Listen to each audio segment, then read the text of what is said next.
Hello, I'm Ray from Austin Maynard. We're a small practice in Fitzroy doing mostly residential work. Um, and we were, there you go, very excited to get involved with this project. Our polemical projects here, great chance for us to have a bit of fun with our work and kind of get away from the typical everyday constraints of our residential stuff.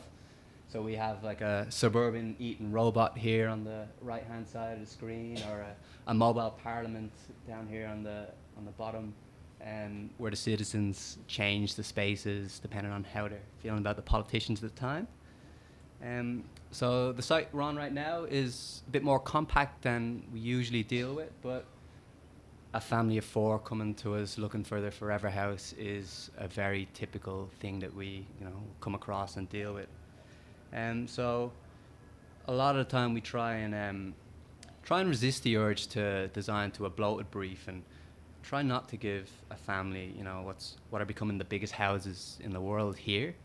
So our animation here, touching a bit on some of the Archiblock stuff before as well, is a house of prefabricated modules that expands and contracts to suit the needs of the users over time. So I'll go through that in a bit more detail, but each of these modules here is a prefabricated block, and the idea is that we incrementally grow or shrink the house to suit our needs. So we try and start off with the small family of four, giving them just what they need at the time. Again, we don't want to design that bloated future brief. We try and give them exactly what they need, and look at the life cycle of the house, add to it, eventually subtract, and in that way that's how the house expands and contracts. So here's an axo of just the basic eat, sleep modules in place. The idea is that using the modules allows for this incremental, they're the incremental building blocks, and they allow for this future expansion. The car has its place here as well, which we go into a bit more. And the idea is that this house will really change over the life cycle. So, we start working from home, or twins come along, we can add a module, or maybe it is grandma moving in and she wants to age in place with us and want to expand that family. We can then start adding the blocks. So our model is the colourful one down there at the back.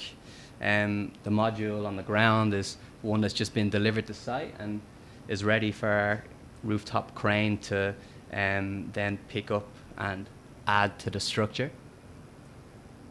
So here's our modules adding up over time. And then this is probably it at its biggest. And then as the family changes and starts dwindling back down again, we can start at looking to sell off modules. So maybe we retire and we get rid of one of the modules and use that to fund their trip back to Dublin. Or else the youngest moves out and her bedroom's gone. She wants to take it with her when she moves to her new uni share house to plug into another structure and start that life cycle going on a different site somewhere else. And so the house contracts and allows the empty nesters to live in a smaller, more suitable, compact home without actually having to move off-site. And so to go through the house itself, we build up instead of out. So small and vertical means that we maximize outdoor space. The slides on the left and on the right here show our roof terraces, and any space that we take from the building we try and give back on top of the roofs.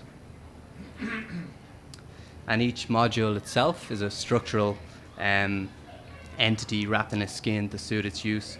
So whether we need more privacy for the bedrooms or more access to light upstairs, that all works well.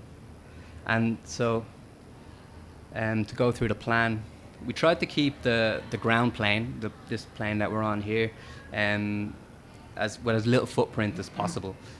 So the study on the ground floor is a room enveloped by garden.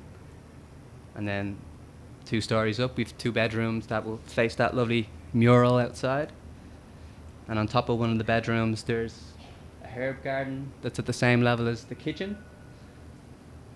And then up on top of that as well, trying to capture the best views and most light, is the living room with a roof terrace. And then on top of that, we have a crane, which is that weird thing on top of our model that used to hold a car. So we think that compact spaces with more generous connection to outdoor spaces fulfill the brief or the needs of a family a lot better than a huge house that fills the site and internalizes all the functions. So this animation, which may not play, is how our crane works in its second function. So this crane picks the car up from the street and plugs it into our rooftop garage here. The idea being that we're trying to claim back, it might be not the most practical parking situation, but with our streets, this is our old office just off Smith Street, and you see the streets being monopolised by cars. So one year we took part in Parking Day, where we got a parking ticket. We had that space for 4 hours. We rolled out some green mats and set up the office, and in that way, kind of one little piece of land we tried to claim back as public space that's not for the car. And then here we go, here's our... That makes sense, right? There's our car working very well. And so we hope that by populating our streets with people and not with the car, that we can give the community a bit more of a place to thrive. And I think yesterday when Rob Adams was here, he spoke about incremental improvement of cities and the work that's been done in Melbourne, where he's taken back a piece of asphalt at a time and made it green and gave back a tree, and about that being the real catalyst for change and greening the cities. And many Australians see small as a compromise, but we hope that compact, well-designed spaces can maximise the quality of all our spaces. So I'll leave it there. Thank you.